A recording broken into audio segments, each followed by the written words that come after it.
சிவசங்கர தேவனே. Shankaram Sivashankaram. Question from Kalyana Krishnan Ravishankar.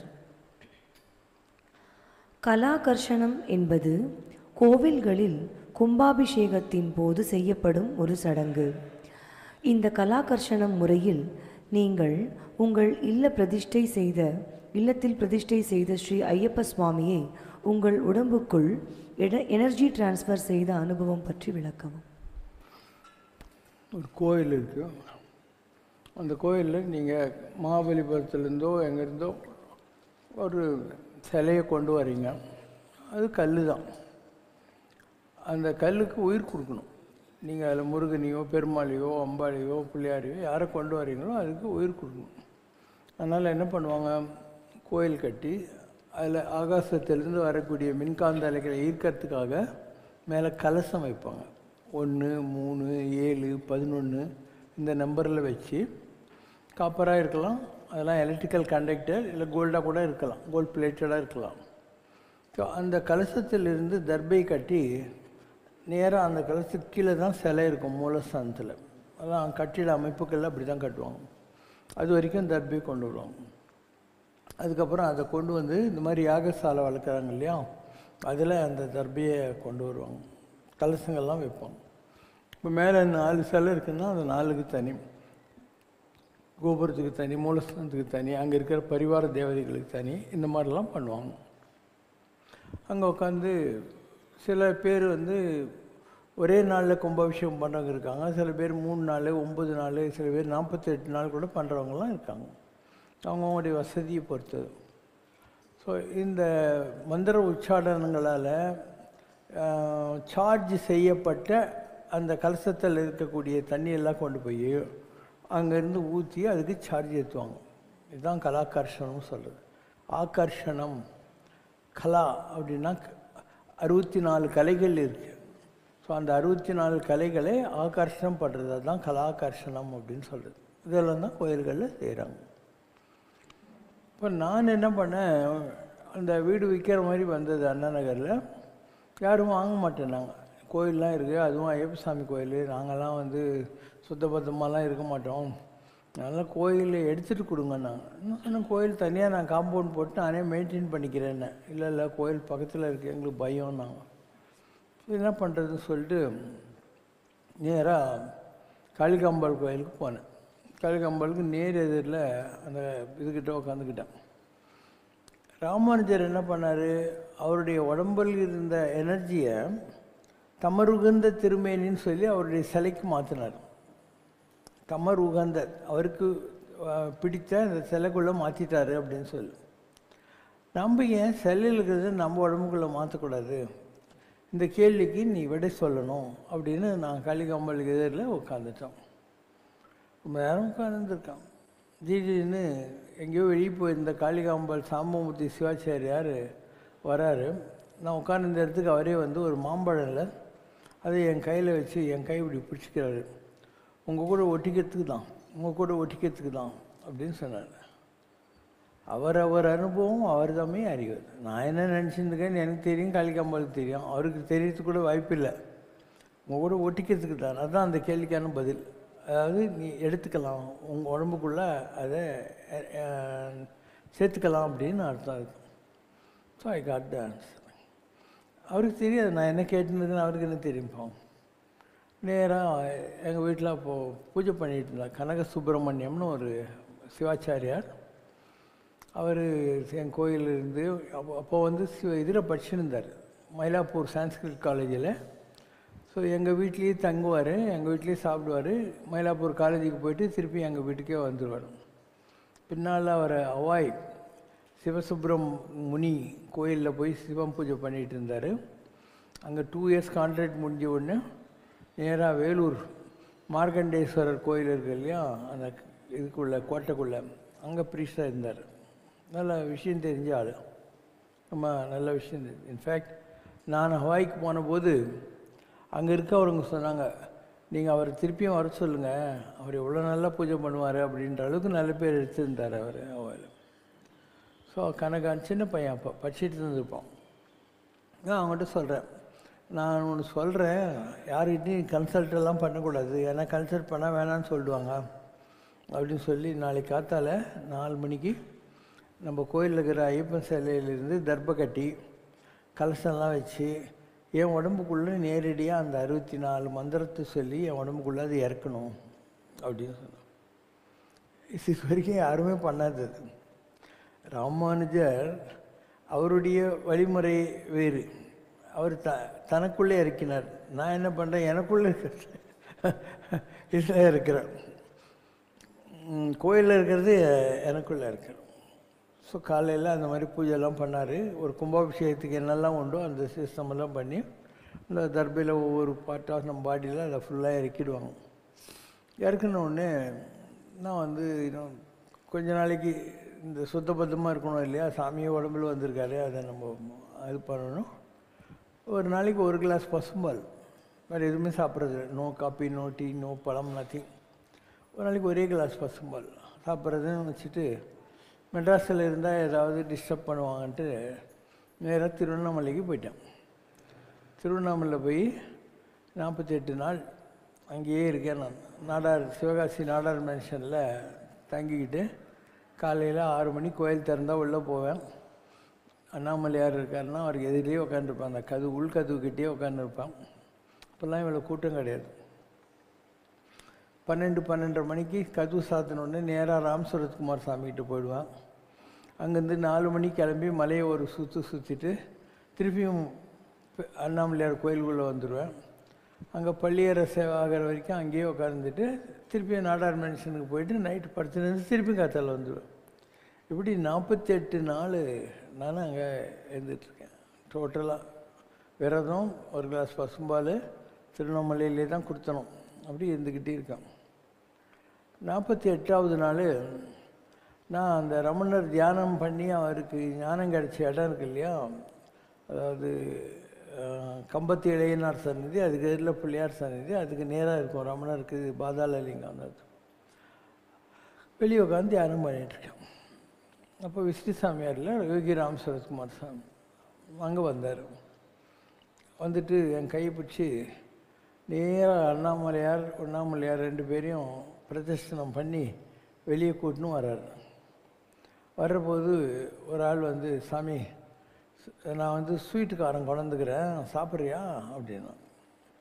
Ram Sarathkumar Swami என்கிட்ட சொல்கிறார், Sivasankara, my father wants you to break your fast. 48 நாள் இன்னைக்கு. மை ஃபாதர்னா Arunachala's wants you to break your fast, சி எஸ்என் ஸ்வீட் காரம் அப்படிங்கிறார்.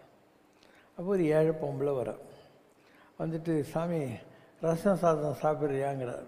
குடுமா அப்படின்னு அங்கே ரமணர் தியானம் கிடச்சாரு, அது வெளியே உட்கார வைக்கிறாரு. அப்போது ஆகாசத்தில் எல்லா லைட்டும் அணைஞ்சு போகுது. ஆகாசத்தில் ஒரு ஜோதி மாதிரி, don't father about this light, look at the ultimate light on the skies அப்படின்னு. திருப்பியும் லைட்டு வருது. அதுக்கப்புறம் என்ன பண்ணுறாரு, என் கை இப்படி வச்சுக்க சொல்கிறாரு. அந்த அம்மா கொண்டு வந்த ரசம் சாதத்தை திருவட்டில் போட்டு நல்லா பிசைஞ்சு என் கையில் வச்சுக்கிட்டே வர்றாரு. இப்படி சாப்பிட சொல்கிறார். அதான் உடனே அந்த திருவட்டில் அவர் கையை கழுவிட்டு இதை குடியிடுன்றார். ஒரு மகான் தன் கையை கழுவுறதுன்னா என்னென்னா அவன் பவரை நமக்கு கொடுக்கணும்னு அர்த்தம். உலகத்தில் 2 இருக்குது, ஒன்று மேட்டர், இன்னொன்று எனர்ஜி. ஸோ யாராவது ஒருத்தர் பெரிய தவம் செய்கிறாங்கன்னு சொன்னால் அது வந்து மேட்டர். அது யாருக்கு கொடுக்கணுங்கிறத கடவுள் நிர்ணயம் பண்ணுவார். அது எனர்ஜி டிரான்ஸ்ஃபர், அதுதான் சக்தின்னு சொல்கிறது. அப்போ கையை கழுவிடுறதுன்னா அதுதான் அர்த்தம். ஃபுல்லாக கையை கழுவிட்டாருன்னா அவர் கொடுத்துட்டார். அவர் கஞ்சங்கார் ராமதாஸ் ஆசிரமத்தில் உட்காந்து திருவண்ணாமலையில் 40 வருஷம் சுடுகாட்டில் அலைஞ்சி எவ்வளோலாம் பூஜை பண்ணாரோ, தவம் பண்ணாரோ, ஓம் ராம் ஜெயராம் ஜெயராம் ஜெய ஜெயராம் பண்ணாரோ அத்தனை ஜபத்துடைய இதையும் நமக்கு அன்றைக்கி ட்ரான்ஸ்ஃபர் பண்ணுறாரு. இது என்னுடைய வாழ்க்கையில் இந்த 48 நாள் இருந்தபோது நடந்த ஒரு நிகழ்ச்சி. இப்படி நீ எதையாவது தேடினியானா அதுக்கு ஒரு விடை கிடைக்கும். ஆனால் நீ தேடுறது ரொம்ப ஸ்ட்ராங்காகவும் சீரியஸாகவும் இருக்கணும். You have to seriously search. தேடுவது உண்மை எனில் உண்மையில் அது கிடைக்கும். ஸோ நான் சீரியஸாக தேடினேன். அதனால் எனக்கு அந்த அனுகிரகம் கிடைச்சது. இப்போ கூட என்ன நடக்க போகுதுன்னா, after some time when things are really going to change, they may change.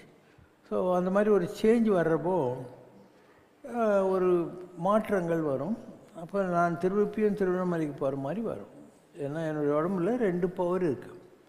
ஒன்று திருவண்ணாமலையில் இருக்கிற அருணாச்சலேஸ்வருடைய பவர் இருக்குது, திருப்பதியில் மூலஸ்தானத்தில் இருக்கிற வெங்கடாஜலபதி இல்லையா அவருடைய பவர் இருக்குது.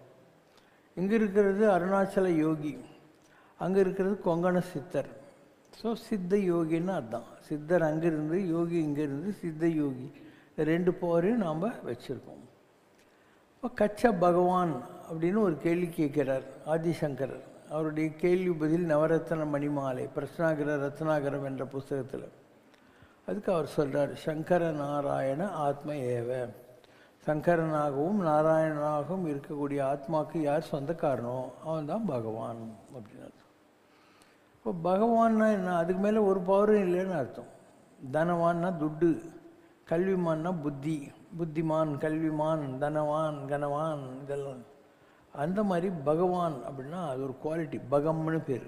பகம்னா என்ன? எதுக்குமே பஞ்சம் இல்லாத ஒரு நிலை, எதுக்கும் பஞ்சம் இருக்கக்கூடாது, அதுதான் பகம்னு சொல்லக்கூடிய.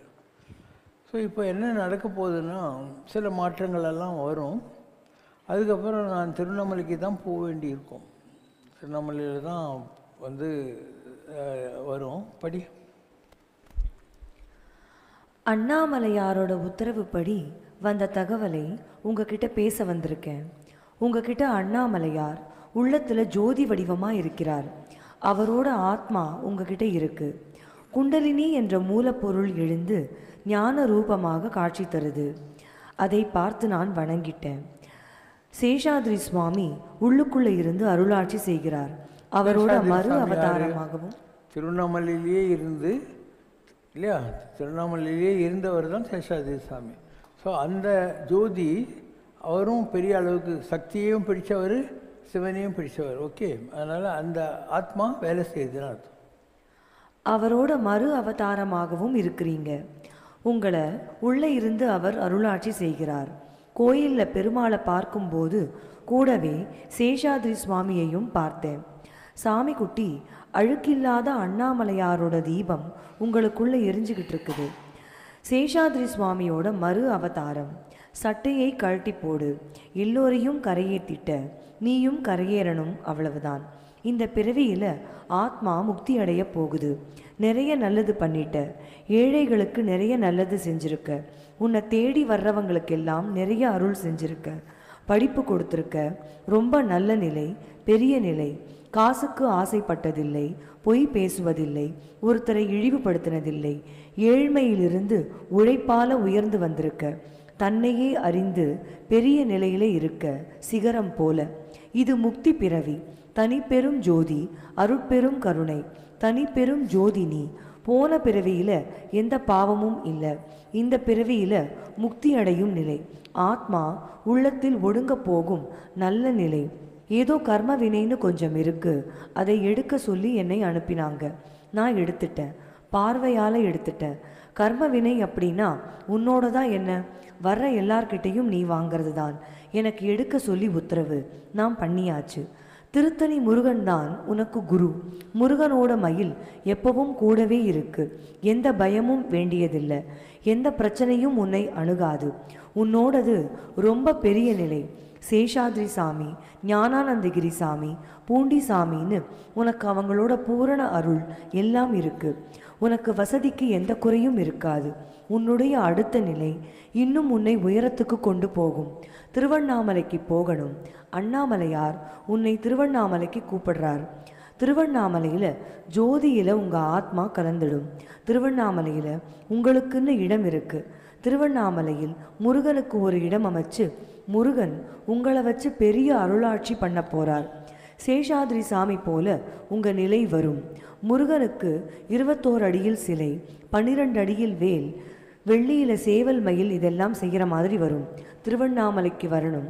அண்ணாமலையாரோட ஜோதியில தான் உன்னோட ஆத்மா ஒடுங்கும். சூரியன், அக்னி எல்லாம் ஒன்று தான். இந்த அரசியல்வாதி கேஸ் எல்லாம் ஒன்றுமே இல்லை, எதுவும் நிற்காது. என்கிட்ட இருக்கிறதெல்லாம் உனக்கு கொடுக்க சொல்லி உத்தரவு. எல்லாம் கொடுத்தாச்சு. நிறைய ஆயுள் இருக்கு, 140 வயது ஆயுள் இருக்கு, உன் உடம்புக்கு ஒன்றும் வராது, பரிபூரண ஆரோக்கியம் இருக்கு. அண்ணாமலையார் தீபத்தில் ஜோதி வடிவத்தில் சேஷாதிரி சுவாமி கலந்தது மாதிரி அண்ணாமலையாரே வந்து உன்னை மயில் மேலே கூட்டிட்டு போவார். பிறவி முக்தி இருக்கு. மற்றவர்களைப் போல இல்லாமல் உன் ஆத்மா திருவண்ணாமலையிலேயே இருந்து எல்லோருக்கும் அருள் செய்யும். இது அந்த சாமியார் இங்கே வந்தார், 2 தடவை 3 தடவை வந்தார். இதெல்லாம் நம்ம கோயிலில் தான் உட்காந்து சொன்னார். 2 ரெக்கார்டர் விஷயம்தான் இது. அண்டு இதெல்லாம் வருகிற போது நீங்கள் பார்ப்பீங்க. இந்த நிகழ்வுகள், இந்த மாறுதல்கள் எல்லாம் வர்றபோது நீங்கள் பார்ப்பீங்க. வரபோது பார்த்துக்கலாம். நான் பாதி தேடுதல் எனக்கு திருவண்ணாமலையில் தான் நடந்தது. நான் வந்து அந்த காலத்துலேருந்து திருவண்ணாமலையில் தான் வந்து தங்குவேன், மலையை சுற்றுவேன், டெய்லி சாமியார்கிட்ட உட்காந்துருப்பேன். எனக்கு பலவிதமான அனுபவங்கள் திருவண்ணாமலையில் வந்துச்சு. அலெக்ஸ் சித்தர்னு ஒருத்தரை நான் முதல்ல அங்கே தான் பார்த்தேன். அதே மாதிரி இது ரமண ஆசிரமத்துக்கு எதிரில் ஒரு வயசான ஒரு ஆள், நார்த் இந்தியன் யோகி, அவருடைய துணியெல்லாம் துவைச்சின்னு உட்காந்துருந்தார். அவர் ரொம்ப பெரிய நிலையை அடைஞ்சவர். இப்போ எனக்கு பராசர ரிஷி நாட்டில் வரும் வன்னியாச்சல் அருணாச்சலத்தில் மகத்யோகி தரிசனம், அவர் உனக்கு மோட்சாப்த வித்தையின் ரகசியத்தை போதிப்பார் அப்படின்னு வந்துச்சு. நிஜம், இதெல்லாம் என் லைஃப்பில் நடந்துச்சு. விளக்கு வாக்கிங் போயிட்டு வரப்போது அந்த சாமியாரை கூட்டு வந்துட்டார். ரொம்ப பெரிய யோகி. சேஷாதிரி சாமி ஆசிரமத்தில் அந்த காலத்தில் 25 ரூபா தான் ஒரு ரூம். ஒரு கட்டில் நான் உட்காந்துருக்கேன், எதிர்கட்டில் அந்த பெரிய மகானும் அலெக்ஸ் சித்தரும் உட்காந்துன்னு இருக்காங்க. அப்போ அவர் எனக்கு சொல்கிறார், மோட்சம்னா என்ன, இதெல்லாம் விளக்கமாக சொல்கிறார். தான் மோட்சாப்த வித்தையின் ரகசியத்தை அருணாச்சல வன்னியாச்சலத்தை ஒரு மகத் யோகி உனக்கு உபதேசிப்பார் அப்படிங்கிற மாதிரி அது நடந்தது. அலெக்ஸ் சித்தர் தான் என்ன கருமாரிப்பட்டி சாமின்னு ஒருத்தர், இந்த அவலூர்பேட்டைன்னு இருக்குது திருவண்ணாமலையிலேருந்து இந்த பக்கம் வாலாஜாலாம் வரீங்களே அந்த ரூட்டு. அந்த அவலூர்பேட்டை பக்கத்தில் ஒரு ஊர் மங்களம்னு பேர் அந்த ஊருக்கு. அந்த ஊரில் ஒரு சாமியார் இருக்கார், வா போகலாம் அப்படின்னு கூப்பிட்டார். அந்த சாமியார் திருவண்ணாமலையை மலை சுற்றி வர்றபோது பூண்டி மகானுடைய எனர்ஜி அவருக்குள்ளே வந்ததாக அவருக்கு ஃபீலிங் வந்துச்சு. அவர் கல்யாணம் ஆகி ஒரு மனைவி 2 பசங்கள்லாம் இருந்தாங்க. ஒரு சாதாரண கிராமத்து விவசாயி. திடீர்னு ஒரு நாள் மலை சுற்றிட்டு வந்து வீட்டு திண்ணையில் உட்காந்துட்டார்.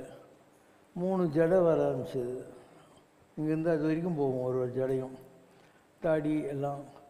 அண்டு சாப்பிட மாட்டார், ஒன்றும் பண்ண மாட்டார், 1 போக மாட்டார், 2 போக மாட்டார். அப்படியே திண்ணையில் உட்காந்து இருந்தார். அவர்கிட்ட இவர் என்ன கூட்டின்னு போகிறார், வேறு அலெக்ஸ் சித்தர் ரொம்ப பெரிய நிலையில் இருக்கிறாரு, வா போகலான்னு சொல்லிட்டு நான் போகிறேன். போனோடனே அவர் பேசுகிற பாஷெல்லாம் கொஞ்சம் வித்தியாசமாக இருக்கும். ஒரு கிராமத்து ஆள் பேசுகிற பாஷை. யாருன்னா, சாமி கிணத்துல தண்ணியே இல்லை அப்படின்னாக்கா, இளநீ பூத்து தொங்குது போய் குடி அப்படின்னு. அப்போ இளநீர் தான் தண்ணின்னு அர்த்தம். அதுக்கு ரொம்ப பண கஷ்டத்தில் இருக்கிற சாமின்னு யாராவது கேட்டாங்கன்னா, மல்லி பூகுது கூந்தலில் வச்சுன்னுட்டு குலுங்கு அப்படின்னுவார். மல்லிப்பூனா துட்டு. இப்படி எல்லாத்துக்கும் அவர் ஒரு பாஷை வச்சுருப்பார். அதுதான் அவருடைய வழிமுறை. நான் அவர்கிட்ட போனபோது அவனுக்கு என்ன வேணும் அப்படின்னா, நான் எனக்கு என்ன வேணும் உனக்கு தெரியாத சாமின்னு. நான் இப்படி தான் கொஞ்சம் இடக்கு முடக்காக தான் இருப்பேன், அந்த காலத்துலேயே அப்படி தான். எனக்கு என்ன வேணும் உனக்கு தெரியாதான். சரி அங்கே போய் உட்காரு அப்படின்னாரு. ஸோ அவருக்கு எதிரில் இந்த மாதிரி ஏதோ ஒரு பில்லர் இருந்துச்சு, அங்கே சேத்துல சாஞ்சி உட்காந்து ரொம்ப நேரம் ஆச்சு. என்னை கூப்பிட்டு, நீ வந்து சிவயோகம் கேட்ட, நான் உன் நெஞ்சத்தில் பஞ்சாமிரத்தை தடவி விட்டேன், போய் நக்கி நக்கி துண்ணுன்னுது அப்படின்னாரு. நீ சிவனுடைய யோகத்தை கேட்ட, நான் உன் நெஞ்சத்தில் பஞ்சாமிரதத்தைனா சிவனுடைய அனுகிரகம், அதை தடவி விட்டுட்டேன், போய் என்ஜாய் பண்ண அர்த்தம், நக்கி நக்கி துண்ணுன்னு அப்படின்னாரு. அதுக்கப்புறம் ஒரு வேதபுரின்னு ஒரு தமிழ் புலவரை என்கிட்ட மண்ணடிக்க அனுப்பிச்சார். என்கிட்ட உட்காந்து என்ன பண்ணுற, போய் பாபாவை பற்றி கவிதை எழுதுன்னு. ஸோ அந்த வேதபுரி மண்ணடிக்க வந்துட்டு என்னை பற்றி ஒரு கவிதை கூட எழுதினார். சிம்பிளாக தான் இருக்கும், நல்லா இருக்கும். இருக்கா? சீராரும் தெய்வ சிவசங்கர் பாபாவின் நேரார் கவசமிதை நெஞ்சுருகி பாரோர்கள் நித்தம் படித்து வர நேர் வந்தே காத்திடுவார். பக்தியுடன் நெஞ்சே படி கண் முன்னே தோன்றி தினம் காட்சி தரும் தெய்வம் அவர்.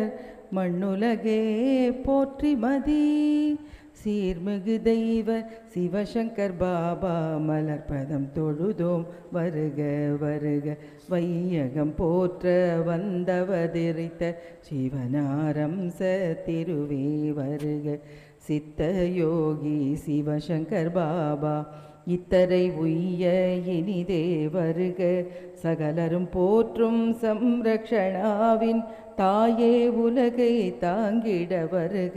ஓகேவா? இது பெரிய ஒரு சின்ன புக்கு. ஸோ மண்ணடிக்கு வந்தார், இதை எழுதினார். நம்ம பிரிண்ட் பண்ணுமோ இல்லை அவர் பிரிண்ட் பண்ணி கொண்டாந்தாரு, ஞாபகம் இல்லை. அவர்கிட்ட அந்த பக்கம் போகிற போது நான் போவேன். திருவண்ணாமலைக்கு போகிற போது மங்களம் சாமியும் போய் பார்ப்பேன், வருவேன். ஒன்றும் ஜாஸ்தி சும்மா அப்சர்வ் பண்ணிவிட்டு கொஞ்ச நேரம் இருந்துட்டு வந்துடுவோம் நம்ம. அந்த மாதிரி இப்படி நிறைய மகான்களை நமக்கு சம்மந்தமே இல்லாமல் சந்திக்கிற மாதிரியான வாய்ப்புகள் கிடச்சிது. ஒவ்வொருத்தரும் இன்னொருத்தர் இன்ட்ரடியூஸ் பண்ணுவாங்க. இப்படியே தான் எல்லாம் நடந்துக்கிட்டே இருக்கும். ஸோ கிருஷ்ணவேணி அம்மாவை பார்க்க போகிறோம். இப்போ அவங்க கோடிசாமிகிட்ட போக சொல்கிறாங்க. எல்லாத்துக்கும் காரண காரியங்கள் இருக்கும். ஏதோ நம்ம யாரையெல்லாம் பார்க்கணுன்னு இருந்ததோ எல்லாரையும் பார்க்க ஆரம்பிச்சிட்டோம். ஸோ அந்த ஐயப்பசாமி கோயிலில் இருந்ததை நாம் கலாகிருஷ்ணம் பண்ணி உடம்புல வச்சுக்கிட்டு திருவண்ணாமலைக்கு போகிறோம். திருவண்ணாமலையில் போனோடனே அவ்வளோ வருஷம் அவர் தவம் பண்ணி சேர்த்து வச்சுருந்த சிவனுடைய அந்த யோகம் அருள்னு சொல்கிறோம் இல்லையா, அதை அந்த ரசம் சாதம் வழியாக கொடுத்துட்டு நமக்கு கையை கழுவிட்டு விட்டுறார். இப்படி தான் கொடுப்பாங்க. வெங்கூசான்னு ஒருத்தர் இருந்தார். ஷிரடி சாய்பாபாவுக்கு அவர் தான் குரு. ஸோ ஒரு நாள் வெங்கூசா வர்றாரு ஷிரடி பாபா கிட்ட. அங்கே ஒரு பசுமாடு இருக்கா, அதில் பால் கறந்துக்கணுமான்றார். இவர் போய் அது மலட்டு பசுமாடு அப்படின்றார். அப்போ இவர் போய் தன் கையால் அந்த பசுமாட்டை ஃபுல்லாக தடவிட்டு இப்போ கரை வருன்றார். ஸோ பால் வருது. அதை இவர் கொடுத்து ஷிரடி பாபா குடின்றார். அதுக்கப்புறம் அங்கே இருக்கிற சின்ன பசங்க மென்டல்னு நினச்சி கல்லெடுத்து அடிக்கிறாங்க. யார்? அந்த பெரிய குரு மேலே. அவர் சொல்கிறாரு, எங்கிட்ட இருந்த போரெல்லாம் உங்கள்கிட்ட கொடுத்துட்டேன், இப்போ அது உங்கள்கிட்ட வந்துச்சான்னு டெஸ்ட் பண்ணணும். அதனால் நீ என்ன நினச்சி அவங்க மேலே தண்ணி தெளி, அவங்களாம் எந்திரிச்சிருவாங்கன்னு. ஸோ ஷிரடி பாபா வெங்கூசாவை நினச்சி அவங்க மேலே தண்ணி தெளிக்கிற எந்திரிச்சிடுறாங்க. இப்படி தான் ஷிரடி பாபாவுக்கு அந்த மலட்டு பசுமாட்டை ஆவாகனம் செஞ்ச எனர்ஜி மூலமாக அவருடைய குரு அவருக்கு கொடுத்தாருங்கிற மாதிரி. ஒவ்வொருத்தருக்கும் இன்னொருத்தர் கொடுப்பாங்க. கொடுக்கறதுல அவங்கவுங்களுக்கு வேண்டிய வழிமுறைகளை அவங்கவுங்க ஃபாலோ பண்ணலாம். இப்படி ஒவ்வொரு இடத்துலேருந்தும் ஒன்று வந்தது. அதுக்கப்புறம் அவர் கருமாரிபுரி சாமி அவர் கொஞ்சம் உடம்பு சரியில்லாமல் போயிடுச்சு அவருக்கு. ஏன்னா யூரின் போக மாட்டார், சாப்பிட மாட்டார், ஒன்றும் பண்ண மாட்டார். ஆனால் ஒரு லெவலுக்கு மேலே அவருக்கு இந்த டியூப் வச்சு ஒன்றுக்கு போகிற மாதிரி பண்ணாங்க. அதுக்கப்புறம் ரொம்ப நாள் அவர் இல்லை. அந்த ஏதோ ஒரு கணக்கு இருந்திருக்கும், ஒரு 12 வருஷம் அவருக்கு அந்த நிலை இருந்திருக்கும். அதுக்குள்ளே இருந்திருப்பார். அதுக்கப்புறம் நம்ம போனால் அங்கே யாரும் இல்லை. அவங்க ஒய்ஃபும் 2 பசங்களும் தான் இருக்காங்க. இப்போ யாரும் ஜனங்கள்லாம் போகிறது இல்லை அந்த இடத்துல. நம்ம பசங்க கூட நான் சொன்னேன்னு கொஞ்சம் பேர் போனாங்க. இந்த ஃப்ரெஞ்சு ராஜி அவங்க இவங்கெல்லாம் அந்த பக்கம் போகிற போய் பார்த்துட்டு வந்தாங்க. ஸோ உங்களுடைய கேள்வி என்ன? கலாகர்ஷணம்ன்றது இது ஒவ்வொருத்தரும் ஒரு மாதிரி கொடுப்பாங்க. வெங்கூசா மலட்டு பசுமாட்டை தடவி கொடுத்து அந்த பாலை கொடுத்தாரு. இவர் ரசம் சாதத்தை கையில் கொடுத்து கை கழுவிட்டு நீ எடுத்துக்கோன்னு சொல்லி நமக்கு கொடுக்குறாரு. ஒவ்வொருத்தரும் ஒரு மாதிரி கொடுப்பாங்க. ஸோ அந்த வகையில் கோடிசாமி இருந்தார். ஸோ கோடிசாமி என்ன, நீ பழனிக்கு போனார். நான் பழனிக்கு போனேன். அங்கே போகர் சமாதிக்கு பேக் சைட் செவுத்தில் வந்து உக்காண்டாரு. நான் அவருக்கு எதிரில் உட்காந்துட்டுருக்கேன். அவர் இருந்த இடத்துல அவர் மறைஞ்சிட்டு ஒரு 4 அடி உயரத்தில் தங்கத்தில் சிவலிங்கம், அதில் எத்தனை விதமான வைடூரியம் மணிகள்லாம் இருக்கோ அந்த மாதிரி பளிச்சுன்னு மணிகளெல்லாம் இருக்கிற காட்சி கிடைக்குது. ரொம்ப நேரம் ஆச்சு. திருப்பி நான் அங்கேருந்து பஸ் பிடிச்சி பொள்ளாச்சி புறைப்பாளையம் வந்தேன். சாமி என்னை பள்ளிக்கு போக சொன்னீங்க, அங்கேயும் நீங்கள் தான் இருக்கிறீங்க அப்படின்னு. நான் தான் முருகன். அப்போ கோடிசாமி என்ன பண்ணுறாரு, அவர்கிட்ட இருக்கக்கூடிய அந்த பழனி ஆண்டவனுடைய பவரை பழனிலேயே வச்சு நமக்கு ட்ரான்ஸ்ஃபர் பண்ணுறாரு. அதுக்காக தான் பழனிக்கு போ அப்படின்னு சொல்லி எழுதி கொடுக்குறாரு. அப்புறம் நான் மலையப்பந்தேரில் இருந்தபோது இக்பால்னு ஒரு ஆள் மூப்பனார் காங்கிரஸில் சிறுபான்மை முஸ்லீம்களுக்கு சிறுபான்மை இருக்கும் இல்லையா, அந்த அமைப்பின் தலைவர். அவர் என்னை தேடி வந்தார்.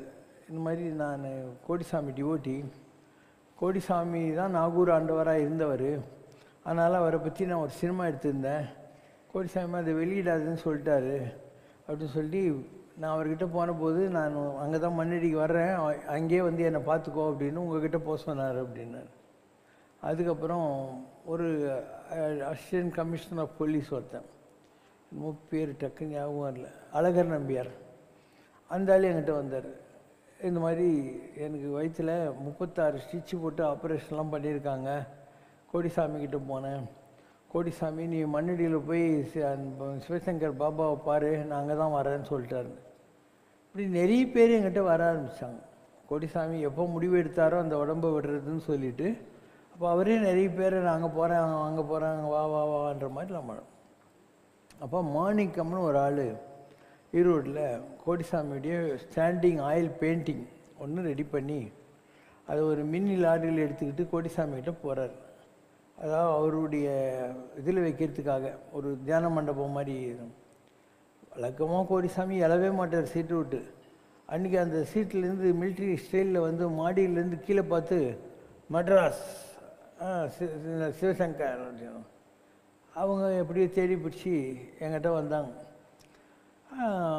வந்து சாமி உங்ககிட்ட கொண்டு போக சொல்லிட்டாரு. நாங்கள் அப்போ நான் மலையப்பன் சீட்டில் நான் உட்கார சீட்டுக்கு பேக் சைடில் அந்த ஆயில் பெயிண்டிங் கோடிசாமி இங்கே இருக்கு இல்லையா, இதே மாதிரி இருக்கும் அது.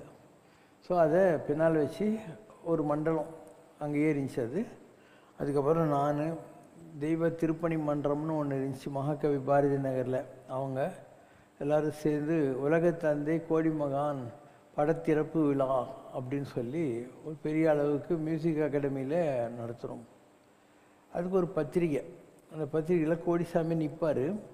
அவர்கிட்ட ஒரு சின்ன ரவுண்டுக்குள்ளே என் ஃபேஸ் மாத்திரம் இருக்கும். அந்த இன்விடேஷன் எடுத்துன்னு நான் கோடிசாமிகிட்ட போகிறேன். கோடிசாமிகிட்ட போகிறபோது, சாமி இந்த மாதிரி உங்கள் படத்திறப்பு விழா வச்சுருக்கோம் அப்படின்னு. அவர் படத்தை அவர் இப்படி தள்ளிட்டு எந்த குட்டி படம் இல்லை அதை தூக்கி இப்படி தலைமையில் வச்சுன்னு இப்படி கொஞ்ச நேரம் அப்படியே இருந்தார். அதுதான் அவருடைய வே ஆஃப் பிளெஸ்ஸிங். நான் வெளியே வந்தேன். வெளியே வரும்போது ஒரு ஹஸ்பண்ட் ஒய்ஃப் ஓடி வந்தாங்க. சார் கொஞ்சம் நில்லுங்க. நாங்கள் நாங்கள் சிங்கப்பூரில் இருக்கோம், இந்த கோடிசாமி எங்கள் கனவுல வந்துன்னு இந்த இவர் யாருன்னு எங்களுக்கு தெரியாது, எங்களுக்கு தெரிஞ்சவங்க வீட்டுக்கு போனால் அவங்க வீட்டில் இந்த படம் இருந்துச்சு, அதனால் அவர் வந்து இந்தா அப்படின்னு சொல்லி அவர் படத்தை எங்களுக்கு கொடுக்குறாரு அந்த கனவில்.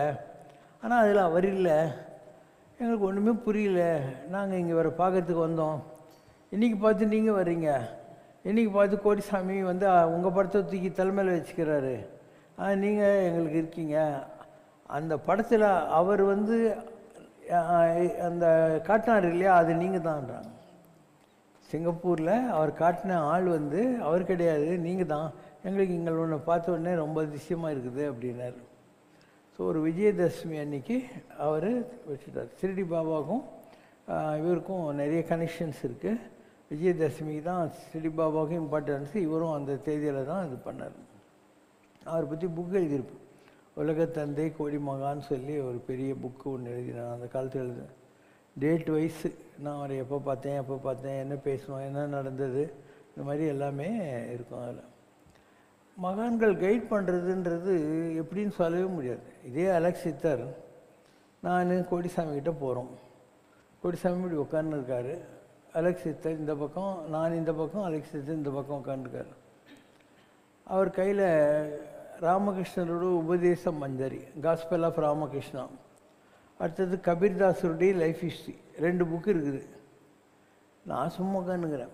நான் எப்பயுமே எந்த சாமியார்கிட்டையும் எதுவும் கேட்க மாட்டேன். ஸோ இவர் இங்கிலீஷ் தெரியுமா தமிழ் தெரியுமா நமக்கு என்ன தெரியும், இவர் இங்கிலீஷில் தான் பேசுகிறாரு. யார்? அலெக்ஸ் சித்தர். இவர் ஒரு கேள்வி கேட்பார். அவர் என்ன பண்ணுவார், எதிரில் இவர் உட்காந்துக்கல இல்லையா, எதிரில் உட்காந்துருக்கார் இல்லையா, இவர் ஒரு கேள்வி கேட்பார் அலெக்ஸ் சித்தர். அப்போ எதிரில் உட்காந்துருக்கார், ஒரு கையில் 2 புக்கு சொன்னேன் இல்லையா, அதில் ஒரு புக்கை பிடுங்கி இவர் என்ன கேள்வி கேட்குறாரோ அத்தனை கேள்விக்கும் அந்த 2 புக்கில் இருந்து கரெக்டாக பேஜ் ஓப்பன் பண்ணி அவர் பதில் கொடுத்துனே வர்றார் சூடாக. எவ்வளோ பெரிய விஷயம் பாரு. அவருக்கு என்ன கேள்வி அதுக்கு என்ன பதிலோ அந்த புக்கிலேயே இருந்து அவர் கொடுக்குறாரு. கபீர்தாஸ் அந்த ராமகிருஷ்ணருடைய வாழ்க்கை வரலாற்றில் இருந்து கொடுக்குறாரு. இது ஒரு அற்புதமான நிகழ்வு. இதெல்லாம் ஆயிடுச்சு. அப்போ அவர் கேட்குறார், சுவாமி வாட் இஸ் மை ரோல் அப்படிங்கிறார். அலெக்ஸ் சித்தராகிய அவர் பூமியில் எதுக்காக வந்திருக்காரு அப்படின்ட்டு, வாட் இஸ் மை ரோல் அப்படிங்கிறார். அப்போ அவர் சொல்கிறார், என்னை காட்டி, தாத்தா மகாவிஷ்ணு, நீங்களாம் சித்தர்கள் ரிஷிகள், தாத்தாக்கு சப்போர்ட் அப்படின்னார். சிவசங்கர் பாபா தான் மகாவிஷ்ணு, நீங்கள்லாம் ரிஷிகள் சித்தர்கள். எப்படி ஒரு ராமர் வந்தால் ஒரு அகஸ்தியர், ஒரு வசிஷ்டர், ஒரு விஸ்வாமித்திரர் இவங்கெல்லாம் வராங்களோ அந்த மாதிரி தாத்தா மகாவிஷ்ணு, நீங்கள்லாம் ரிஷிகள் சித்தர்கள், தாத்தாக்கு சப்போர்ட் பண்ணுறதுக்காக நீங்கள்லாம் பூமியில் வந்திருக்கீங்க அப்படிங்கிறது சொன்னார். எவ்வளோ பெரிய ஒரு விஷயம், ரொம்ப சாதாரணமாக அடிச்சுட்டு போயிட்டே இருக்காங்க. அந்த அலெக்ஸ் சித்தர் எங்கள் வீட்டுக்கெல்லாம் வந்து தங்கியிருக்கார் அண்ணா நகர்லலாம். ஒரு நாள் எனக்கு, அவர் வந்து திருவண்ணாமலையில் தான் இருப்பார், எப்போ பாரு திருவண்ணாமலை சுற்றின்னு இருப்பார். ஒரு நாள் சென்ட்ரல் ஸ்டேஷன்லேருந்து எனக்கு ஃபோன் போட்டார், நான் இந்த மாதிரி ரயில்வே ஸ்டேஷனில் வெயிட் பண்ணுறேன்னு. நான் போய் ஏதோ ஃபியூ ஹண்ட்ரட்ஸ் கொடுத்தேன். அவர் சொன்னார், என்கிட்ட அவர் உண்மை வச்சுக்க மாட்டார் பணம்லாம். ஒரு கட் பண்ணின்னு முட்டி வரைக்கும் ஒரு லுங்கி, ஒரு ஜுவல்லாம் பை, இவ்வளோதான், எதுவுமே வச்சுக்க மாட்டார். ரொம்ப பெரிய நிலை வருது, சாதாரண நிலை கிடையாது. அவர் சொன்னார், என்கிட்ட ஒரு பைசா இல்லை, எப்படிடா போக போகிறோன்ட்டு, நான் வந்து குழுமணாலி போகிறேன் அப்படின்னு. ஏதோ ஒரு ஸ்மால் அமௌண்ட் ஃபியூ ஹண்ட்ரட்ஸ் கொடுத்தோம். அதுக்கப்புறம் நான் வர தேடி போனேன். நான் குழுமணாலி எல்லாம் போன போது எல்லா ஆசிரமத்திலையும் போய் இந்த மாதிரி ஒரு ஆள் இருக்காருன்னு கேட்டேன். அவங்கெல்லாம் சொன்னாங்க, கேள்விப்பட்டிருக்கோம், ஆனால் அவர் இப்போ உயிரோடு இல்லை அப்படின்னு சொன்னாங்க. அந்த நாடியில் அதுதான் வந்துச்சு. அவரை நான் பராசர ரிஷி நடராஜ் சர்மா கிட்டே கூட்டின்னு போனேன். அதில் வந்துச்சு, இவர் சாதாரண ஆள் இல்லை, ரொம்ப பெரிய நிலையில் இருக்கார். இவர் எல்லாத்தையும் விட்டார். அதாவது ஒரு பெரிய மில் ஓனர், அந்த குடும்பத்தில் வந்தவர். அவர் ஏதோ ஒரு ஊர் மாயாப்பூர் ஏதோ சொன்னாங்க யூபியில். எல்லாத்தையும் விட்டு இப்படி சாமியாகி சுற்றின்னு இருக்காரு, தன்னை வெளிப்படுத்திக்கிறதே கிடையாது. இவர் சக்தி முருகனுடைய அம்சத்தில் இருக்கார், முருகனுடைய அம்பாள் ஃபார்ம், அந்த ஃபார்மில் இவர் இருக்கார். இவர் 7 வருஷம் வீணாக்கிட்டார். இந்த மாதிரி சும்மாவே ஊர் சுற்றின்னு இருக்கார். இன்னும் 7 வருஷம் தான் இவருக்கு ஆயுசு. அதுக்குள்ளே இவருக்கு எல்லா ஞானமும் இருக்குது, எல்லாத்தையும் ஒரு புக்கு எழுதணும் அப்படின்னு சொல்லி வந்துச்சு. அவர் எனக்கு தெரிஞ்சு அவர் எழுதலை, அவருக்கு இதிலெல்லாம் இன்ட்ரெஸ்ட் இல்லை. நானே சொல்லுவேன் அவர்கிட்ட, இந்த மாதிரிலாம் வருது உன்னை பற்றி நீ ஏன் எதுவும் சொல்ல, you do all this work, I am not interested அப்படின்னுவார். எனக்கு இதிலெல்லாம் இன்ட்ரெஸ்ட் இல்லைன்னுவார். ரொம்ப பெரிய நிலை, சாதாரண நிலையில் ரொம்ப பெரிய நிலை. அண்டு அதுக்கப்புறம் நான் அவரை பார்க்கல, அவரை போய் தேடினேன், கிடைக்கல. லாஸ்ட்டில் இங்கே மெட்ராஸில் சென்ட்ரல் ரயில்வே ஸ்டேஷனை வச்சு பார்த்தது தான். அந்த மாதிரி நம்ம கண்ணுக்கு தெரியாத எவ்வளோ மகான்கள் உலகத்தில் இருக்காங்க, எங்களை வெளிப்படுத்திக்கிறது இல்லை. இந்த ஒன்றைனா சாமியாருங்க தான் ஏதோ சாம்பிராணி புகையை போட்டு ஓம் ரீம் போட்டு பெரிய மந்திரவாதி ஆட்டம் காட்டிக்குவானுங்க. ரொம்ப பெரிய நிலைக்கு போனவங்க இருக்காங்க இல்லையா, அவங்க தங்களை வெளிப்படுத்திக்கிட்டே இல்லை. இந்த ஜனங்க நம்மளை மதித்து என்ன ஆகணுங்கிற மாதிரி ஒரு நிலை இருக்கும், ஒரு நிலை அவருக்கு இருக்கும். அண்ட் அவங்களுக்கு எல்லாம் தெரியுது. ஆனால் அவங்க சொல்கிறது நமக்கு அந்த பக்குவ நிலைகளை தொடாத போது புரியாது, அவங்க என்ன சொல்கிறாங்கன்றது நமக்கு புரியாது. நான் சொன்னேன், எனக்கு நிறைய பொருளாதார சிக்கலெல்லாம் இருக்குது அப்படின்னு அண்ணா நகர் வீட்டில் இருந்தபோது அவர்கிட்ட சொன்னேன். அவர் சொன்னார், எல்லாத்தையும் வித்துரு அப்படின்னாரு. அப்போ நமக்கு அது உடன்பாடாக இருக்காது. We want some miraculous solution then a practical solution.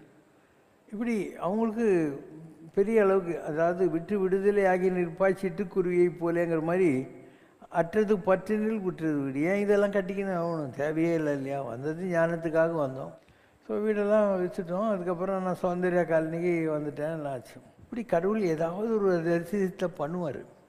அம்பாளை பற்றி சொல்கிற போது சொல்லுவாங்க, கண்மூடி கண்ணு திறக்கிறதுக்குள்ளே எல்லா உலகங்களையும் படைத்து காத்து அழிக்கக்கூடிய வல்லமை உடையவள் பராசக்தின்னுவாங்க. அந்த மாதிரி அவன் நினச்சா எல்லாம் நடக்கும். யாதுமாகி நின்றாய் காளி எங்கும் நீ நிறைந்தாய், தீது நன்மையெல்லாம் காளி தெய்வ லீலை என்றுவாங்க. நல்லது கெட்டது எல்லாமே தெய்வத்தினுடைய லீலையில் வருகிற விஷயங்கள். அப்போ சிவசங்கர் பாபாவுக்கு இன்றைக்கி 76 வயசு முடிஞ்சு 77 நடந்துன்னு இருக்குது. Note the point. அப்போது உட்காந்து காமாக திங்க் பண்ணுற போது நீ பாரு, என் வாழ்க்கையில் எத்தனை விதமான அனுபவங்கள் இருக்கு. ஒரு சாதாரண கிராமத்து பையன், எலிமெண்ட்ரி ஸ்கூல் வாத்தியார் எங்கள் அப்பா. ஏதோ கிராமத்தில் கொஞ்ச நாள் படித்தோம். அப்புறம் வந்து ராமகிருஷ்ணா மிஷனில் ஃப்ரீயாக படித்தோம். அப்புறம் ஏதோ ஒரு 750 ரூபா ஸ்காலர்ஷிப் வாங்கி இஸ்லாமிய காலேஜில் படித்தோம். 10 ரூபா எடுத்துன்னு 1968 மெட்ராஸுக்கு வந்து 250 ரூபா சம்பளத்துக்கு வேலைக்கு போனோம். 10 வருஷத்தில் ரீஜனல் மேனேஜர் ஆகி 6000 ரூபா மாதம் சம்பளம்லாம் வாங்கினோம். சொந்த பிஸ்னஸ் ஆரம்பித்தோம். அதுக்கப்புறம் redistribution talkies, bus, lorry, van, car, அது இது எல்லாத்தையும் பார்த்தோம். ஒரு 5 வருஷ காலம் கோயில் கட்டணும், மனசு மாறிடுச்சு. அதுக்கப்புறம் காட்டுக்கு போயிட்டோம். பிஸ்னஸ் எல்லாம் போய் நடுத்தருவுக்கே வந்துட்டோம். எல்லாத்தையும் விற்கணும். அதுக்கப்புறம் வாடகை வீட்டுக்கு போனோம். திருப்பியும் ஒரு கொரியர் ஆஃபீஸு, ஒரு ஷிப்பிங் கிளியரிங் ஆஃபீஸு, அதுக்கப்புறம் ஒரு லாரி வாங்கி மாடர்ன் பிளேட்டுக்கு விட்டு ஒரே வருஷத்தில் 5 லட்சம் சம்பாதிச்சேன். என் பையன் பொண்ணு எல்லாரையும் படிக்க வச்சு அமெரிக்காவில் செட்டில் பண்ணேன். என் ஒய்ஃப் ராமச்சந்தர்லேருந்து போய் பிள்ளைங்களோட செட்டில் ஆகிட்டாங்க 1996 ஜனவரி 16. அன்னிலேருந்து இன்ன வரைக்கும் நான் தனியாக தான் இருக்கிறேன். இப்போ இது எதுவும் என் திட்டத்தில் இருக்கா? நீயே சொல்லு. நான் பிளான் பண்ணி ஏதாவது கீச்சன் நீ நினைக்கிறியா? முன்னர் நமது இச்சையினால் பிறந்தவும் இல்லை. நம்ம நினச்சிக்கிட்டு இந்த உலகத்தில் பிறக்கிறதில்ல. முதல் இடைக்கடை நம் வசத்தில் இல்லை. பாஸ்ட்டு, ப்ரெசண்ட்டு, ஃப்யூச்சர் எதுவும் நம்ம கண்ட்ரோலில் கிடையாது. நாம் என்ன, எ மியூட் விட்னஸ். நம்மளை சுற்றி நடக்கிற எல்லாத்தையும் நம்ம வேடிக்கை பார்க்குறோம். நீ சாட்சி மட்டுமே மனிதா மனிதா. தெய்வம் நடத்துகின்ற நாடகம். நீ சாட்சி மட்டுமே மனிதா மனிதா. ஆனால் நீ செய்ய வேண்டியதெல்லாம் எல்லாத்தையும் வேடிக்கை பாரு. சந்தோஷமும் படாத, துக்கமும் படாத. வேண்டியவங்களும் இல்லை, வேண்டாதவங்களும் இல்லை. 2 பேரும் இல்லை. வேண்டியவங்களும் இல்லை, வேண்டாதவங்களும் இல்லை. அண்டு லவ் பண்ணு, ஆனால் அட்டாச் ஆகாது. எல்லாருக்கிட்டேயும் அன்பாயிரு, யார் வேணான்றான். ஆனால் யார்கிட்டையும் இந்த பந்தத்தில் மாட்டிக்காது. அதுக்கு அட்டாச்மெண்ட்டுன்னு பேர். அதில் மாட்டிக்கவே கூடாது. இப்படி ஆகிட்டியானா நீ ஞானி ஆகிட்டுன்னு அர்த்தம். அப்போ நான் விருப்பப்பட்டு ஞானி ஆகலை. ஏதோ விட்ட குறை தொட்ட குறை போன ஜென்மங்களில் இருந்தது. கடவுள் அதுக்கேற்ற மாதிரி என் லைஃப்க்கு ஒரு ப்ரோக்ராம் போட்டார். அதனுடைய போக்கில் நான் போனேன். பேரூராற்று படுவும் பனை போல் நான் காட்சியை தெளிந்தோம்னா, ஒரு கட்டையை தூக்கி தண்ணியில் போட்டால் அந்த கட்டை ஆற்றோடு போகுமா? அந்த மாதிரி வாழ்க்கை என்ற ஆற்றுல உன்னுடைய அனுபவங்கள் பின்னால் பொடிங்கினு நீயும் கட்ட மாதிரி போயின்னு. அப்போ வருகிற அனுபவங்கள் இருக்கு இல்லையா, அது உன்னை ஞானியாக மாற்றும். புக்கில் படித்தோ, தாடி வச்சு கரடிக்கு போட்டியாக காட்டில் உட்காந்துக்கிட்டோ நீ ஞானி ஆக மாட்டேன். கிம்சாரே சம்சாரா, இந்த வாழ்க்கையோட எசன்ஸ் என்னான்றார். அதுக்கு ஆதிசங்கர் சொல்கிறார், சம்சாரே சாரா. வரைஞ்ச பழன்றத ஜூஸு. அந்த மாதிரி இந்த வாழ்க்கையில் நீ புளிஞ்சி பெறுகிற அனுபவங்கள் இருக்கு இல்லையா, சம்டைம்ஸ் பெட்டர் சம்டைம்ஸ் பிட்ரு. அதுதான் இந்த வாழ்க்கையோட எசன்ஸ். எல்லாத்தையும் பாரு. அப்போ தான் நீ வந்து ஒரு ஞானி ஆக முடியும். உலகத்தில் இது வரைக்கும் ஞானியான யாருமே சொகுசாக வந்து ராஜ வாழ்க்கை வாழ்ந்து ஞானி ஆனதே இல்லை. ராமர் எவ்வளோ கஷ்டப்பட்டார்னு சொல்லியிருக்கேன். கிருஷ்ணருக்கு எவ்வளோ கெட்ட பேர்லாம் வந்துச்சுன்னு சொல்லியிருக்கேன். இயேசுநாதர் சிலுவைக்கு போட்டார். முகமது நபியை கல்லால் அடிக்கிறாங்க. ராகவேந்திரர் ரொம்ப பரம ஏழையாக இருக்காருன்ட்டு நம்மளை விட்டுட்டு போயிட்டாருன்னு அவங்க பொண்டாட்டி கிணத்துல வந்து சூசைட் பண்ணிக்கின்னு செத்துவிட்டா. சிரிட்டி பாபா வந்து பிச்சை எடுத்து சாப்பிட்னு உட்காந்துருந்தார். இன்றைக்கி நீ யாரையெல்லாம் பெரிய பெரிய ஆளுங்கன்னு சொல்கிறியோ அவங்க எல்லாம் ரொம்ப கஷ்டப்பட்டுருக்காங்க வாழ்க்கையில் ஏதோ ஒரு வகையில். ஆனால் இன்றைக்கி நீ அவங்க பட்ட கஷ்டங்கள்லாம் ஞாபகம் வச்சுன்னு இருக்கியா? அவங்க பட்ட அவமானங்கள் இதெல்லாம் நீ பார்க்குறியா? ஒரு பத்ராச்சல ராமதாசன் தான், அவனை கோல்கொண்டா ஜெயிலில் போட்டிருந்தாங்க. இன்றைக்கி நீ அவன் ஜெயிலில் இருந்ததை பற்றி பெருசாக நினைக்க மாட்டேன். அவன் கட்டின பத்ராச்சல ராமர் கோயிலை பற்றி தான் நீ பெருசாக நினச்சின்னு இருப்பேன். இந்த மாதிரி உலகத்தில் ஒரு அப்பர் சுவாமி, அவர் சுண்ணாம்பு காலவாயில் உட்கார வைக்கிறாங்க, யானை காலில் மெடுறாங்க, அதெல்லாமா அவனுக்கு ஞாபகம் இருக்குது. அவர் இன்றைக்கி அப்பர். எல்லா கோயில்லையும் அவருக்கும் சிவன் கூட சேர்த்து மெரமனை தூக்கின்னு சுற்றின்னு உட்காந்துக்கிறீங்க நீங்கள். இந்த மாதிரி நாயன்மார்களாகட்டும், ஆழ்வார்களாகட்டும், வர்க்காரிகளாகட்டும், இந்த உலக வரலாற்றில் நீ யாரையெல்லாம் இன்றைக்கி கடவுளாகவோ கடவுளுடைய திருத்தூதுவர்களாகவோ பார்க்குறியோ அத்தனை பேரும் உங்களை விட ரொம்ப ரொம்ப ரொம்ப வாழ்க்கையில் கஷ்டப்பட்டவங்க. எந்த ஒரு சூழல்லையும் அவங்க கடவுளை விடாமல் இருந்ததுனால கடவுள் அவங்களெல்லாம் வந்து மகிமைப்படுத்துகிறான். அப்போ நீ ஒரு டாக்டராகவோ கலெக்டராகவோ ஒரு முந்திரியாவோ இருந்துட்டு வசதியாக இருந்து செத்து போகிறதுன்னா உன் சாய்ஸ். இல்லை நான் கடவுள்னால் என்ன அல்டிமேட்டாக பூந்து பார்த்துடணும்னு ஏன்னா கஷ்டத்துக்கு தயாராக இருக்கணும். எல்லா விதமான கஷ்டங்களையும் அனுபவிக்கிறதுக்கு நீ தயாராக இருந்தால் நீ வந்து பெரிய நிலையை அடையலாம். அது எத்தனை பேர் தயாராக இருப்பாங்க? எல்லோரும் கடவுளை கும்பிட்றதே எந்த ப்ராப்ளமும் வந்துடக்கூடாது, சொகுசாக இருக்கணும், சந்தோஷமாக இருக்கணுங்கிறதுக்காக தான். யாராவது கஷ்டம் வரும் கடவுளை நினைச்சா அப்படின்னா யாராவது கடவுளை கும்பிடுவானா? இல்லையா? இவன் போய் ஏதோ ஒரு பாயசம் வச்சுட்டு ஒரு தேங்காய் வச்சு 2 வாழைப்பழம் வச்சு உடனே இவனுக்கு கடவுள் வந்து பணக்காரனாக்கணுன்றான். இல்லையா? அது கிடைக்கலைன்ற போது இவன் கடவுளையே வந்து வெறுக்க ஆரம்பிச்சிடுறான். அதாவது இவன் நினைக்கிற மாதிரி கடவுள் கொடுக்கணும். கடவுள்ன்றது இவனை பொறுத்த மாத்திரம் ஒரு ஏடிஎம். நீ ஸ்வைப் பண்ணால் துரு வரணுன்ற மாதிரி கடவுள்கிட்ட போய் நீ ஒரு ஊதுவத்தி காட்டினோன்னு உனக்கு எல்லாம் வந்தோன்னு நினைக்கிற. அந்த மாதிரிலாம் வராது. வாழ்க்கையில் எல்லா விதமான அனுபவங்களாலும் நீ புடம்படும். சுடர் ஒளிரும் பொன் போலே.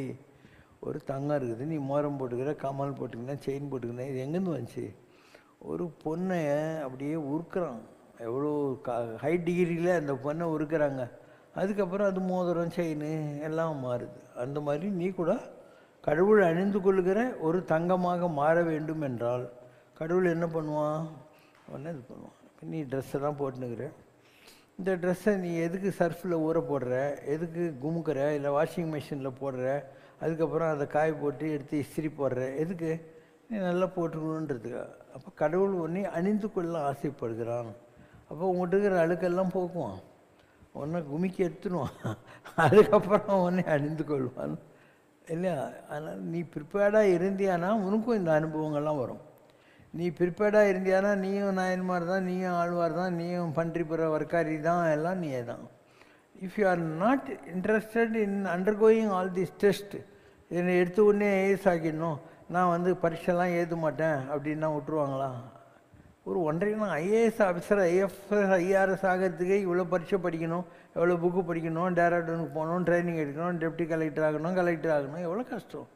அப்போ கடவுள்கிட்டே நீ வந்து ஒரு பெரிய ஆளாகணும்னா எவ்வளோ பரீட்சை வைப்பார் கடவுள், இல்லையா? That is the highest reward, highest post which you can ask for on this earth. அதனால் வையத்தில் வாழ்வாங்கு வாழ்தல், வானொலியும் தெய்வத்தில் வைக்கப்படலாம், இதெல்லாம் தான். ஸோ இதுக்கெல்லாம் தயாராக இருந்தால் நீ ரெடி ஆகணும். இல்லை ஏதோ ஊதுவத்தி கற்பூரம் காட்டுவேன் எனக்கு எல்லாம் வந்து விடணும்னா நம்பவே நம்பாது. யார் சொன்னாலையும் நம்பாது, எத்தனை புஸ்தகம் சொன்னாலையும் நீ நம்பாத. இப்பொழுது பசியாயிருக்கிற நீங்கள் பாக்கியவான்கள். பைபிள். பரலோக சாம்ராஜ்யம் உங்களுடையது. நீ இப்போ பசியாக இருக்கியா? அப்போ பரலோக சாம்ராஜ்யத்தில் உனக்கு இடம் இருக்குதுன்னு அர்த்தம். அதனால் இலர் பலர் ஆகிய காரணம் நோற்பார் சிலர். சில பேர் தான் பூஜை பண்ணுறான், சில பேர் தான் தவம் பண்ணுறான், அந்த மாதிரி இருக்கிறவங்க ரொம்ப கம்மி. நோற்பார் சிலர், நோலாதவர் பலர்.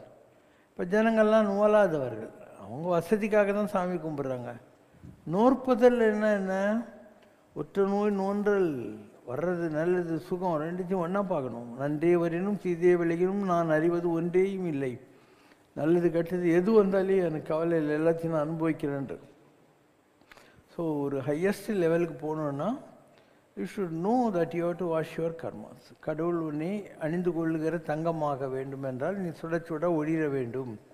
கடவுள் தரித்து கொள்ளுகிற ஒரு ட்ரெஸ்ஸாக நீ இருக்கணும்னா உன்னை போட்டு சர்ஃபில் குமுக்குவார், நீ அதுக்கு ரெடியாக இருக்கணும். அதெல்லாம் கழித்து முடிச்சுட்டு நீ அதுக்கப்புறம் உன்னை எதுவும் பாதிக்காது. இப்போது நான் வாழ்க்கையில் கஷ்டப்பட்ட காலங்கள் இருக்குது, ஆனால் அதோட கஷ்டம் நின்று போச்சுன்னு நினைக்க முடியாது. சின்ன வயசில் கஷ்டப்பட்டேன், கோயம்புத்தூரில் போனேன், வாணியம்பாடியில் வந்தேன், மெட்ராஸுக்கு வந்தேன், ஒரு வேலையில் இருந்தேன். அதுக்கப்புறம் அந்த வேலையில் இருக்கிற போது நல்ல ஒரு கில்ட்ரிங் லைஃப்பில் இருந்தேன். மெட்ராஸ் கூட்ஸ் டிரான்ஸ்போர்ட் அசோசியேஷன் 14 வருஷம் தலைவராக இருந்தேன். ரோட்டரி கிளப் ஆஃப் அண்ணா நகரில் சார்ட்டர் செக்ரட்டரி அண்ட் பிரசிடெண்ட்டாக இருந்தேன். ஒரு நேரத்துக்கு எனக்கு ஒரு 40 பதவி இருந்துச்சு. அண்ணா நகரில் பெரிய பங்களா கட்டினேன். அதனால் ஒய்ஃபு, பையன், பொண்ணு. என்கிட்ட 3 பஸ்ஸு, 4 லாரி, 6 கன்மேன் போட்ட வேனு, 3 காரு எல்லாம் இருக்கும். ஸோ என் பசங்களை நான் வந்து டான் பாஸ்கோக்கும் குர்ஷப்படுக்கும் காரு எங்கே யாருக்கும் ஓசியில் யாரையாவது ட்ராப் பண்ணிட்டு வர சொல்லியிருப்பேன். அதனால் ஒரு பஸ்ஸில் அனுப்புவேன் ஸ்கூல். அப்படியெல்லாம் அவங்க வசதிகளெல்லாம் பார்த்தாங்க. லைஃப் அப்படியே டேர்ன் ஆயிடுச்சு. டிசம்பர் 13, 14, 15 கோயில் கட்டி கும்பாபிஷேகம் பண்ணோன்னே அந்த அடுத்த ஃபேஸுக்கு கடவுள் கொண்டு போக ஆரம்பித்தார். அப்புறம் ஒரு 4-5 வருஷம் காடு மூடு அது இது எல்லாத்தையும் பார்த்தோம். திருப்பியும் வந்தோம், திருப்பியும் ஆரம்பித்தோம், இல்லையா? எவ்வளோ விதமான ups and downs, up and downs எல்லாத்தையும் பார்த்து முடிச்சுட்டு தானே நாம் வந்து ஒரு மண்ணடியில் ஆன்மீகம் ஆரம்பிக்கிறோம் 88ல். அப்புறம் 96ல் பெசன் நகருக்கு வர்றோம். ஒரு ஃபியூ மந்த்ஸ் அங்கே இருந்த உடனே நீலாங்கரைக்கு வர்றோம். அங்கே ஒரு 3-4 இயர்ஸ் இருந்த உடனே இவ்வளோ பெரிய இடத்த வாங்கி இதெல்லாம் டெவலப் பண்ணுறோம். ஆஸ்பத்திரி கட்டுறோம், ஸ்கூல் கட்டுறோம், ரூரல் சென்டர்லாம் பண்ணுறோம் இல்லையா, எவ்வளோ எல்லாம் செஞ்சுக்கிட்டே வரோம். இது ஒரு நிமிஷம் நீ யோசனை பண்ணியான்னா நான் என்னத்தை கொண்டு வந்தேன்? நான் 10 ரூபாயாகவும் ஒரு சர்டிஃபிகேட் எடுத்துன்னு பஸ்ஸில் வந்து இறங்கினால்தான் தான். இப்போ நான் என்னத்தை கொண்டு வந்தேன்? அதனால் வாழ்க்கையில் உனக்கு எவ்வளோ சோதனை வந்தாலும் நீ ஒரே கேள்வி கேளு, நாம் என்ன கொண்டு வந்தோம்? இதுதான் பகவத்கீதை. நீ எதை கொண்டு வந்தாய் இழப்பதற்கு? நீ ஒன்றும் கொண்டு வரல, எல்லாம் கடவுள் கொடுத்தது. கடவுள் எடுத்துக்கிறாரு, எடுத்துக்கிறவருக்கு கொடுக்கவும் தெரியும்.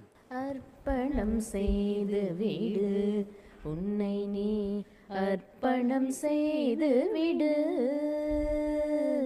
அர்ப்பணம் செய்து விடு உன்னை நீ, அர்ப்பணம் செய்து விடு.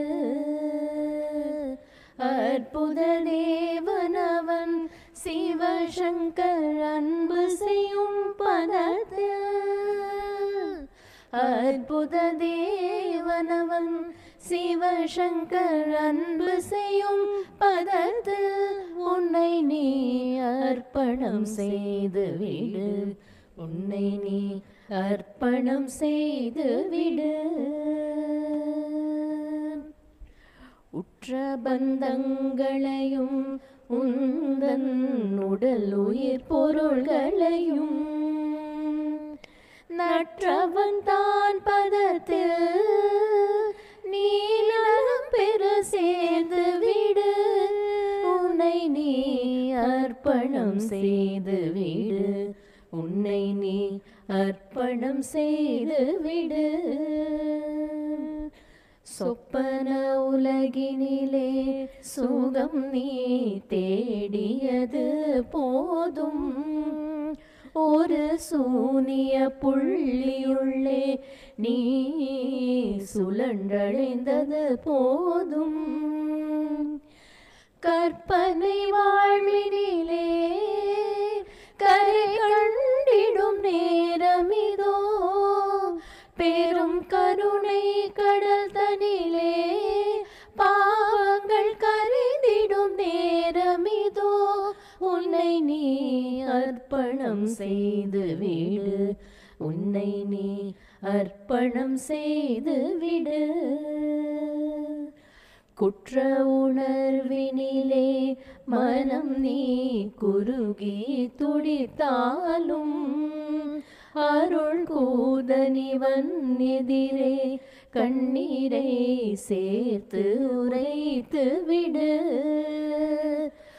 அற்றிடும் வினை பயங்கள் இனி அழிந்திடும் துன்பமெல்லாம் என்று சித்தத்தில் உறுதி கொண்டு நீ இந்த சித்தனை சேர்ந்து விடு, உன்னை நீ அர்ப்பணம் செய்து விடு, உன்னை நீ அர்ப்பணம் செய்து விடு. அற்புத தேவனவன் சிவசங்கர் அன்பு செய்யும் பதத்தில், உன்னை நீ அர்ப்பணம் செய்து விடு, உன்னை நீ அர்ப்பணம் செய்து விடு.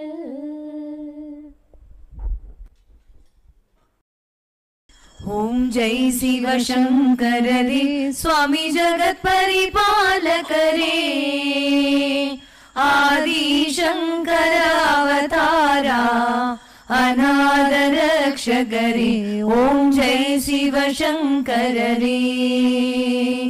அன்னையும் தந்தையும் நீரென்றறிந்தும் அன்பில் நனைகின்றோம் சுவாமி, அன்பில் நனைகின்றோம். ஆசானும் இறையாகிய தேவா நின்னடி பணிகின்றோம். ஓம் ஜெய சிவசங்கரரே. கைலையை பன்முறை வலம் வந்தாய் ஓ கருணாகர கீர்த்தி, சுவாமி கருணாகர கீர்த்தி. மயிலையில் நின்று வரம் தருகின்றாய் மங்களகர மூர்த்தி. ஓம் ஜெய சிவசங்கரரே. குறை ஒன்றுமில்லை மறைமூர்த்தி கண்ணா குறை ஒன்றும் இல்லை கண்ணா, குறை ஒன்றும் இல்லை கோவிந்தா.